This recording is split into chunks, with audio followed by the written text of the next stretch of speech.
Hey, crazy viewers, can you eat poop? Um, your view will be quite different after watching this video.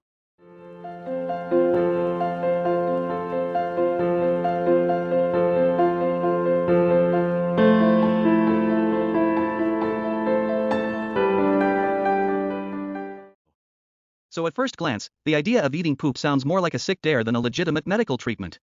But science, with its knack for turning the bizarre into breakthroughs, has been seriously studying the therapeutic potential of fecal matter. No, it doesn't mean you should start looking at your toilet bowl as a buffet. Instead, this emerging field of research, known as fecal microbiota transplantation, FMT, has the potential to revolutionize how we treat diseases.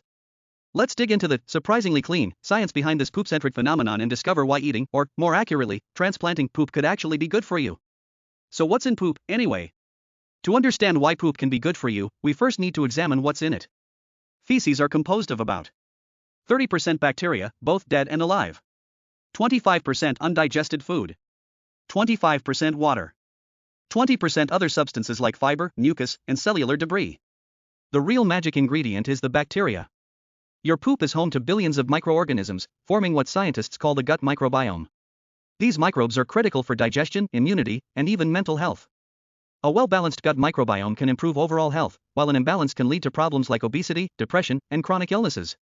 So what's the science behind the poop transplants? Fecal microbiota transplantation is a fancy term for transferring healthy fecal matter from a donor to a recipient. The purpose? To restore the balance of gut bacteria in people suffering from dysbiosis, an imbalance of good and bad bacteria. One of the most well-documented uses of FMT is in treating Clostridioides difficile infections, (DIF), a nasty bacterial infection that causes severe diarrhea, fever, and even death. According to studies published in the New England Journal of Medicine and The Lancet, FMT has a 90% success rate for treating recurrent (DIF) infections, far better than antibiotics, which often kill off both good and bad bacteria indiscriminately. How it works? Here's how the process usually unfolds. First, a healthy donor, typically a close relative or friend, provides a stool sample. Second, the sample is screened for pathogens and thoroughly processed. Third, the fecal matter is mixed with a saline solution and introduced into the recipient's body via colonoscopy, enema, or oral capsule. Wait a minute. Oral capsule. Oral capsules, yes, oral capsules. They're lovingly nicknamed poop pills, and they come with the distinct advantage of bypassing the more, intrusive methods of delivery. While poop transplants are already a proven treatment, researchers are exploring their potential in other areas. Like irritable bowel syndrome, IBS. A 2023 study in gastroenterology showed that FMT improves symptoms in 60% of IBS patients. Or in obesity, preliminary trials suggest that transferring gut bacteria from lean individuals to obese individuals could help regulate metabolism and reduce weight. A 2022 paper in Nature Microbiology highlighted the gut-brain connection, suggesting that FMT could one day treat anxiety, depression, and even autism. Early studies also suggest that FMT might improve motor symptoms by reducing gut inflammation. But isn't it gross? Absolutely. But here's where hygiene comes into play. The process of preparing fecal matter for transplantation is meticulously controlled. Samples are screened for pathogens like HIV, hepatitis, and salmonella. Tested for consistency and microbial diversity. Processed in sterile environments to ensure safety. The result? A scientifically refined concoction of good bacteria, free from harmful contaminants.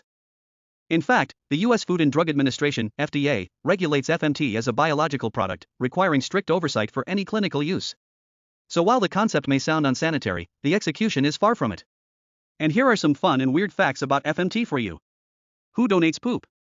Well, there are professional donors who are paid for their high-quality stool. One company, OpenBiome, compensates donors up to $1,500 per month. It's ancient medicine. No, not Egyptians, this time is Chinese. The practice of using fecal matter for healing dates back to 4th century China, where it was known as yellow soup. What does the future hold? Well, the poop transplant industry is growing fast. By 2030, it's projected to be a $1 billion market, with companies like OpenBiome and Seres Therapeutics leading the charge. Scientists are also working on creating synthetic alternatives, capsules packed with lab-grown bacteria instead of real feces, to make the process less, off-putting. While the idea of consuming poop might sound like the setup for a bad joke, fecal microbiota transplantation is serious science with life-changing implications. It's a reminder that even the grossest parts of life can be surprisingly useful when viewed through the lens of biology. So, the next time someone says, "eat poop," don't be too quick to gag. They might just be onto something. If you want to know how your internal clock works, then find out with this video.